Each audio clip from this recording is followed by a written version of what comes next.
Hi guys! For today's video ay magluluto tayo ng burger steak using CDO ulam burger. At ito lang naman pala ang ating mga ingredients na gagamitin. Naman tara na at samahan niyo akong magluto ng burger steak. Una, pinrito ko muna ang burger patty hanggang sa mag-golden brown siya.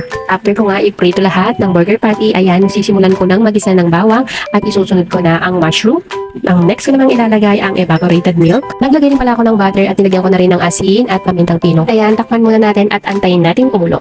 At nung kumulo na nga siya, naglagay na ako ng toyo at para lumapat ng konti ang ating burger steak ay naglagay din ako ng konting cornstarch. So ayan na nga, nilagay ko na yung mga naprito kong burger patty. O diba, sobrang easy lang magluto nitong burger steak using CDO ulam burger. Kaya naman isa ito sa value ko for money dahil for only 12 pesos per piece ay meron ka ng big ulam for the whole family. Kaya naman sure na sure akong taob na naman ng kaldero dahil sa ulam namin ngayon. Kaya naman itry nyo na rin itong CDO ulam burger dahil sa meaty, masarap at sulit pa. Dahil made with 100% pure beef kaya may beefy bango at sarap.